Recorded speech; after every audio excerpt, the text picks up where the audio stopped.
ఇప్పుడు కేవలం 7,999 up to 10 kgs వరకు బరువు తగ్గి అధిక బరువు నుంచి వచ్చే ప్రధాన సమస్యలను దూరం చేసుకోండి. లాస్ట్ ఇయర్ షారుఖ్ ఖాన్ కు సాలిడ్ కంబ్యాక్ ఇస్తూ పఠాన్ సినిమాతో బిగ్గెస్ట్ బ్లాక్ బస్టర్ ఇచ్చాడు డైరెక్టర్ సిద్ధార్థ్ ఆనంద్. సరిగ్గా మరో ఏడాది తర్వాత 2024 జనవరి 25న మరో అదిరిపోయే స్పై థ్రిల్లర్తో ఆడియన్స్ ముందుకొచ్చాడు. హృతిక్ రోషన్ ను ఫైటర్ గా చూపిస్తూ సిద్ధార్థ్ చేసిన latest film fighter. Republic day సందర్భంగా థియేటర్లకు వచ్చిన ఈ సినిమా అనుకున్నంత రీచ్ అందుకోలేకపోయింది. స్టార్టింగ్ లో మంచి రెస్పాన్స్ వచ్చినప్పటికీ రోజురోజుకు కలెక్షన్స్ తగ్గుతున్నాయి. మొత్తంగా ఇప్పటివరకు 150 కోట్లకు పైగా నెట్, 257 కోట్లు గ్రాస్ వసూలు చేసింది. 200 కోట్ల బ్రేక్ ఈవెన్ టార్గెట్ తో రిలీజ్ అయిన ఫైటర్ మరో 50 కోట్ల నెట్ను రాబడితేనే హిట్ లిస్ట్ లో చేరుతుంది. కానీ ప్రెజెంట్ బుకింగ్స్ ను బట్టి చూస్తే ఫైటర్ కష్టమే అంటున్నారు. ఈ నేపథ్యంలో సిద్ధార్థానంద్ చేసిన కామెంట్స్ కాంట్రవర్సీకి దారితీసింది. నెటిజన్స్ అతనిపై విమర్శలు గుప్పిస్తున్నారు.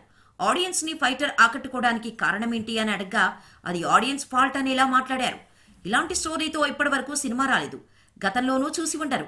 ఆడియన్స్ కి సినిమా చూడటం రాలేదని, మన దేశంలో దాదాపు 90% మంది విమానమే ఎక్కి ఉండరు, అసలు ఎయిర్పోర్ట్ కూడా చూసుండరు. అలాంటి వాళ్లకు ఏరియల్ యాక్షన్ సినిమా చూపిస్తే ఎలా అర్థమవుతుంది అంటూ చెప్పుకొచ్చాడు. దీంతో సిద్ధార్థను ఓ రేంజ్ లో ట్రోల్ చేస్తున్నారు. ఆడియన్స్ కి అర్థం కాకుండా సినిమా ఎందుకు తీసావంటూ ఫైర్ అవుతున్నారు. అయినా ఇదేం లాజిక్ సిద్ధార్థ్, ఫ్లైట్ ఎక్కలేదని సినిమా అర్థం కాకపోవడమేంటి?